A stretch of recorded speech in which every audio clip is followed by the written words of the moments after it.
한 주간 동안도 평안하셨습니까? 매주 목요일 저녁 8시에 시작하는 렘브란트 그림을 통한 하나님을 묵상하는 시간입니다. 오늘도 함께 해주셔서 감사합니다. 오늘도 하나님의 크신 은총이 같이 묵상에 참여하는 모든 사람들에게 임하기를 기도드립니다. 기도하겠습니다. 하나님 아버지, 렘브란트라는 사람이 하나님을 본 것처럼 우리도 그의 그림을 통하여 하나님을 배울 수 있는 은혜를 내려 주옵소서. 우리들의 감각을 또 생각을 주관하여 주시기를 간절히 원하오며 예수님의 이름으로 기도드립니다. 아멘.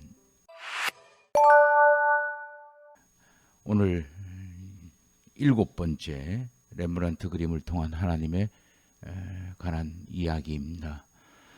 렘브란트가 1660년경에 그린 13.7cm와 111.6cm의 독일 베를린 국립미술관에 있는 천사와 씨름하는 야곱이라는 그림입니다. 천사와 씨름하는 야곱의 그림은 창세기 32장 23절에서 33절에 나오는 이야기를 바탕으로 한 그런 그림입니다. 잠깐 그 본문을 설명을 해드리겠습니다. 그림을 마치고 난 다음 창세기 32장 23절에서 33절 말씀을 꼭 한번 정독해 주시기를 부탁드립니다. 야곱은 형 에서와 아버지 이삭을 속이고 장자의 축복을 가로챕니다. 형 에서의 분노의 보복을 피하여 외삼촌 집으로 피신을 하게 되죠. 외삼촌 집에서 가정을 꾸리고 재산을 모으게 됩니다. 외삼촌에게 속임을 당하고 이용당하는 그러한 시간을 자그만치 14년 정도 소요를 합니다. 결국 하나님의 말씀에 따라서 또 내면의 생각에 따라서 집으로 돌아가야 되겠다고 생각을 하고 집으로 돌아가는 길입니다. 약복강을 건너면 에서가 관할하고 있는 영향력이 있는 땅으로 들어가는 길입니다. 그러나 여전히 풀리지 않는 에서의 보복의 분노의 무서움과 두려움과 그리고 걱정과 근심이 앞섭니다. 모든 가족과 재산을 약복강을 건너게 하고 난 다음 약복강가에서 혼자 남아 기도를 합니다. 성경은 이 기도를 천사와 씨름했다 또는 원문으로 정확하게 번역하면 싸웠다라고 이야기를 하고 있습니다. 결국 밤새도록 씨름한 결과 천사의 축복으로 새로운 이름을 얻게 된다. 그 이름이 바로 이스라엘이라고 부르게 되는 거죠. 바로 이런 장면을 렘브란트가 그린 그림이 천사와 씨름하는 야곱이라는 그림입니다. 자, 이제 그림을 한번 보십시다. 바로 이 그림입니다. 아마 보신 분도 있을 거라고 여겨집니다. 렘브란트가 1669년에 소천을 죽었으니까 1660년도에 그린 그림이기 때문에 거의 말년의 그림이라고도 할 수가 있습니다. 자, 이 그림을 우리 본격적으로 한번 감상해 보시겠습니다. 먼저 인물 배치를 한번 보시기를 바랍니다. 이 부분이 이 사람이 천사라고 할 수가 있고 이 갈색 옷, 주황색 옷을 입은 사람, 이 사람이 야곱이라고 할 수가 있습니다. 이상하게 이 전체 그림으로 봤을 때 이 천사가 가운데 있고 가장 밝은 모습으로 그려지고 있습니다.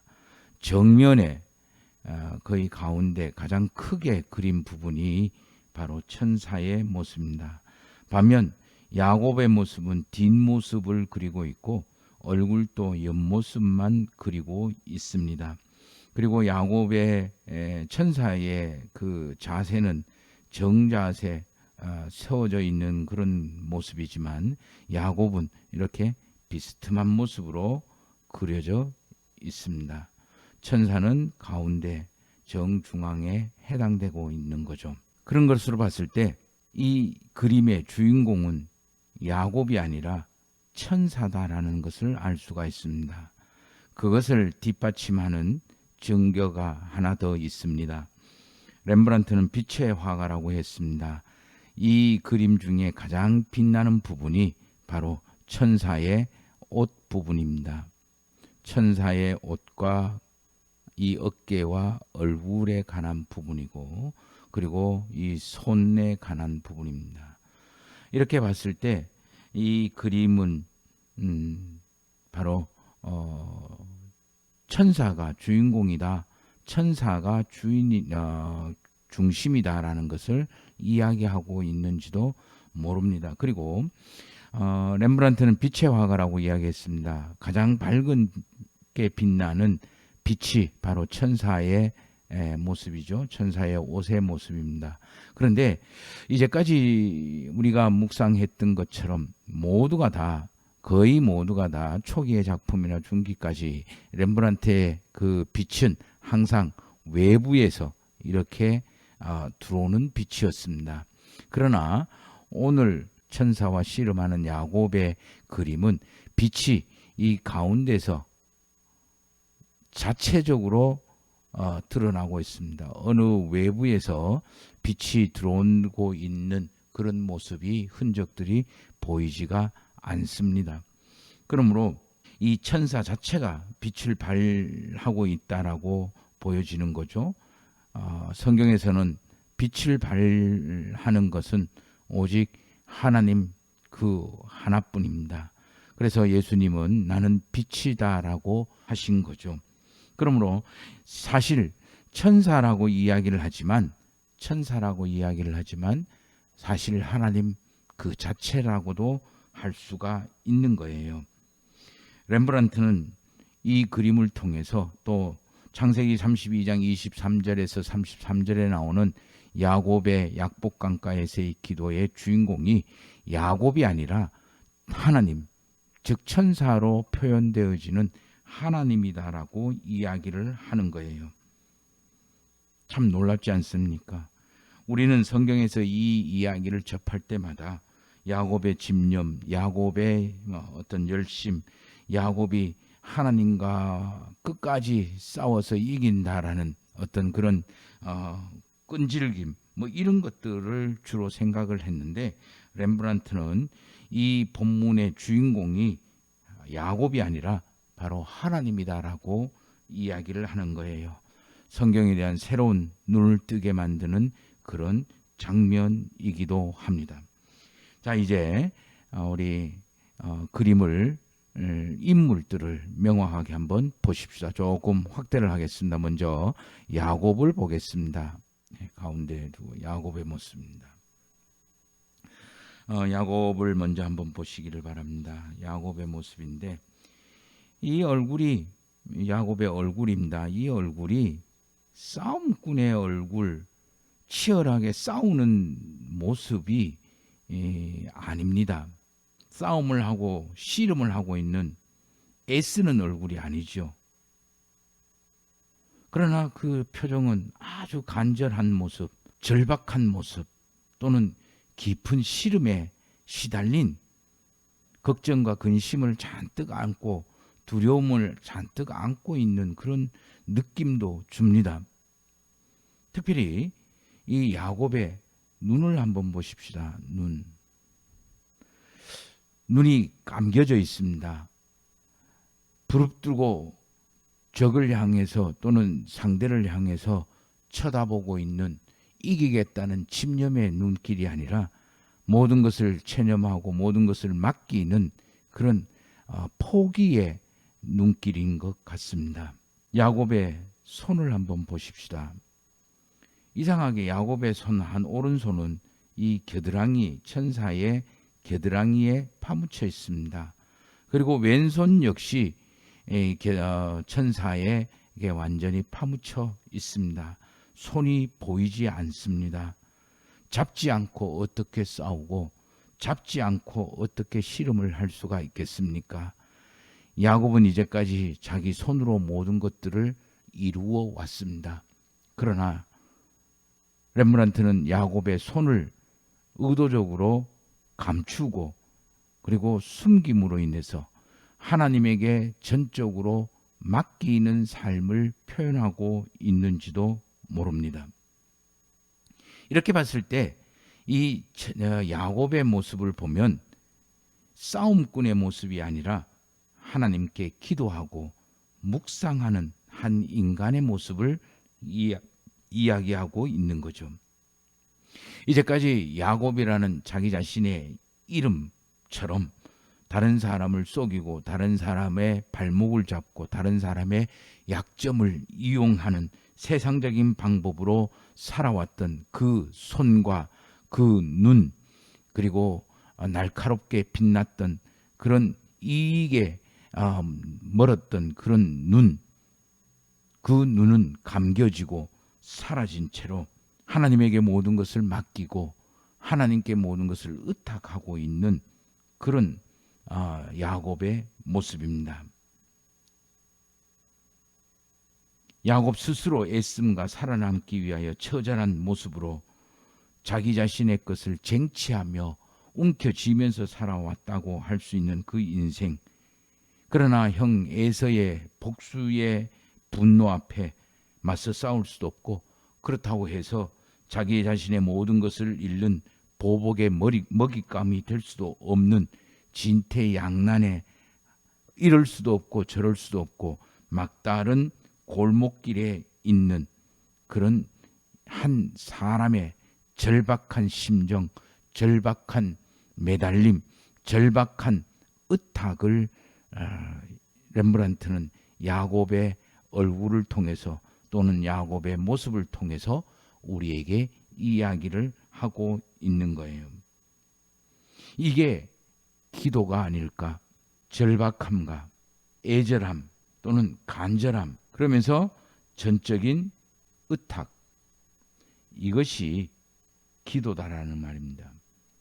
그런 의미에서 보면 야곱은 지금 하나님의 품 안에서 야곱의 얼굴이 이렇게 눈을 감고 있는 이 모습은 하나님 품 안에서 깊은 성찰의 얼굴이라고 이야기를 할 수가 있겠죠.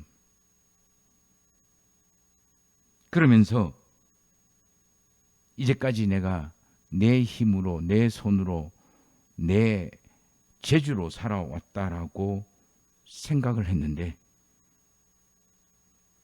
이제 내가 사는 것이 애씀이나 술수나 힘이 아니라 전적인 하나님의 은총이었구나, 하나님의 자비였구나, 이것을 고백하는 야곱의 모습입니다. 그래서 그런지 야곱은 이 하나님에게 매달리면서 당신이 축복을 하지 않으면 내가 놓지 않겠습니다. 하나님에 대해서 끝까지 매달리는, 최후까지 매달리는, 전심전력을 다해서 매달리는 그런 모습을 이야기하고 있는지도 모릅니다. 이제 야곱의 모습을 조금 지우고 다음 천사의 모습을 한번 보시도록 하겠습니다. 자, 천사의 얼굴부터 한번 보십시다. 먼저 참 온화하죠. 평온합니다. 도무지 싸움을 하는 사람의 모습이 아닙니다. 너무너무 깨끗합니다. 마치 이 시선이나 그리고 전체의 얼굴 모습을 봤을 때 이 시선의 모습을 보면 이렇게 야곱으로 향하고 있습니다. 마치 어머니의 품 속에서 젖을 먹다가 잠든 아이를 보는 듯한 그런 온화하고 편안하고 사랑스러운 눈빛을 가지고 있는 그런 모습입니다.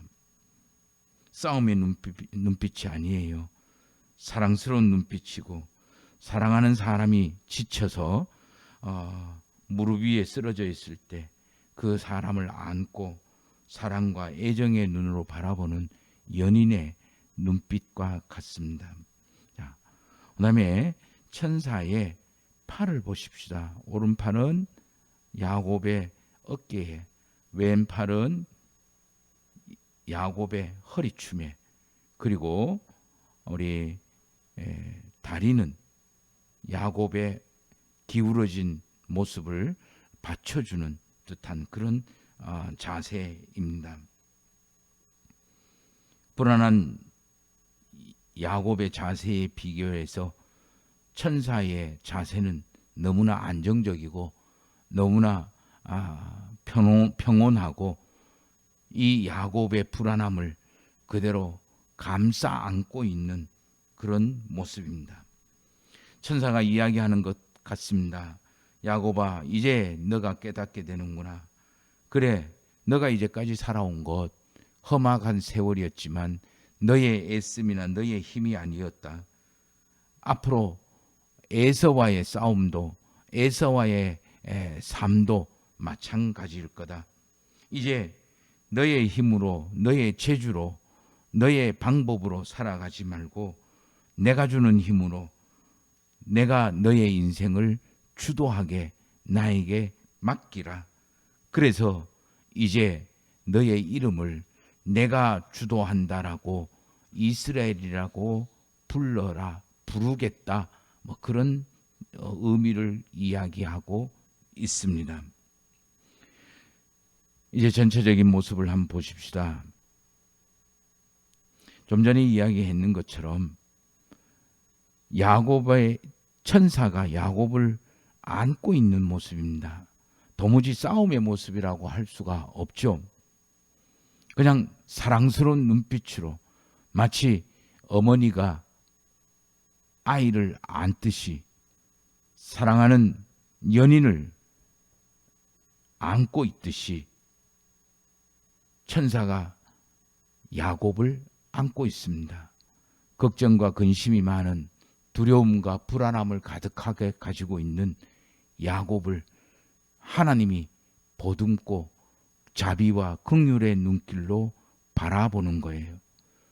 하나님은 야곱에게 너 잘못 살았어. 너 중심대로, 너 멋대로 살았어. 야단치는 것이 아니라 그렇게 살다 보니 많이 지쳤지, 많이 힘들지, 잘 안 되지, 풀 수 없지. 그러니 이제 너는 나에게 맡겨라. 내가 너로 함께 살아가게 하겠다. 살아내게 하겠다. 살 수 있게 하겠다. 나에게 모든 것을 지금처럼 너의 손도 맡기고 너의 냉철한 눈빛도 맡기고 너의 그 번뜩이는 머리도 나에게 기대고 맡기라. 그런 느낌과 표현이 있는 것 같습니다. 렘브란트는 이 천사와 씨름하는 야곱이라는 그림을 통해서 저와 여러분들에게 참 많은 이야기를 합니다. 기도가 뭔지를 이야기하고, 그리고 사는 방법이 뭔지, 어떻게 살아야 되는지, 문제 해결의 방법이 뭔지를 이야기합니다. 그러나 이 그림을 통해서 분명하게 세 가지를 이야기합니다.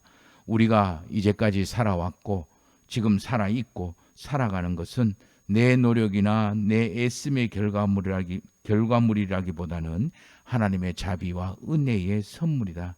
내가 살아내는 것은 하나님의 자비와 긍휼에 있는 것이지 내가 아니다.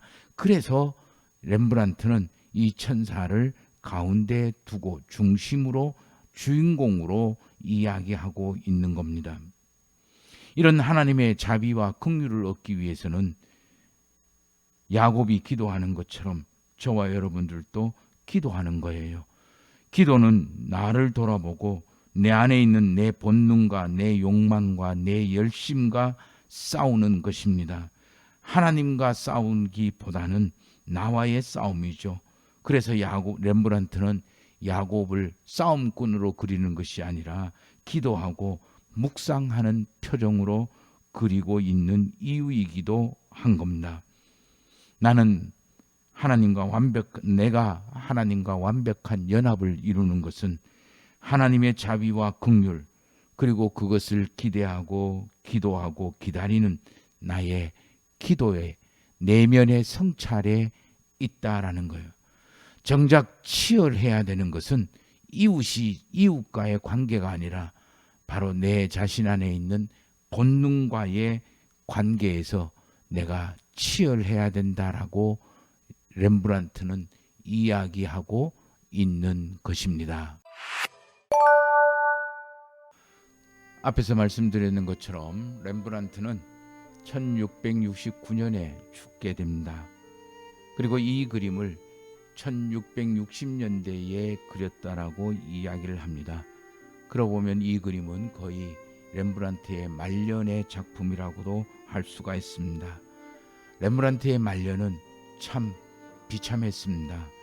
사랑하는 자들이 죽고 떠나게 되고 한때 젊었을 때 잘 나가던 화가의 명성과 그 명성에 걸맞는 수많은 그런 작품 의뢰, 그리고 거기에 따르는 수많은 수입, 그 모든 것들을 파산한 상태였습니다.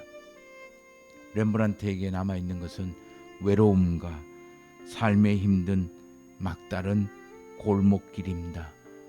무엇을 어떻게 해야 될지 모르고 그저 거미줄에 걸려있는 그런 곤충 파닥이듯이 벗어나려고 몸부림치듯이 전적으로 하나님께 매달리며 벗어나려고 구원받고 하나님의 자비와 은총을 갈구하던 시기가 바로 이 1660년 렘브란트의 말년의 시기고, 그때 그린 그림이 바로 이 천사와 씨름하는 야곱이라는 그림입니다.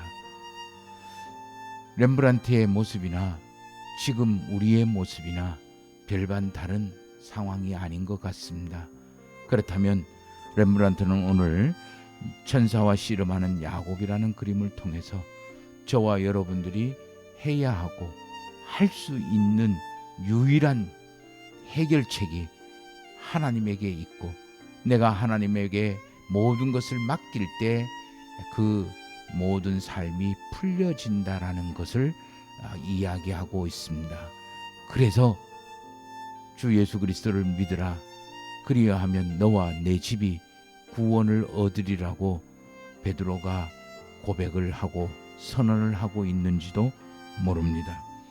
지금 우리가 무엇을 어떻게 해야 될지 모를 때에, 그저 막막할 때에, 막다른 인생의 골목길에서 모든 것을 내려놓고 싶을 때에 우리의 안식처, 우리의 힘의 공급처가 하나님이시다라는 것을 우리에게 가르쳐주고, 그 하나님의 자비와 긍휼을 얻을 수 있는 방법이 바로 기도다라는 사실을 우리에게 렘브란트는 지그시 말을 하고 있는 것입니다.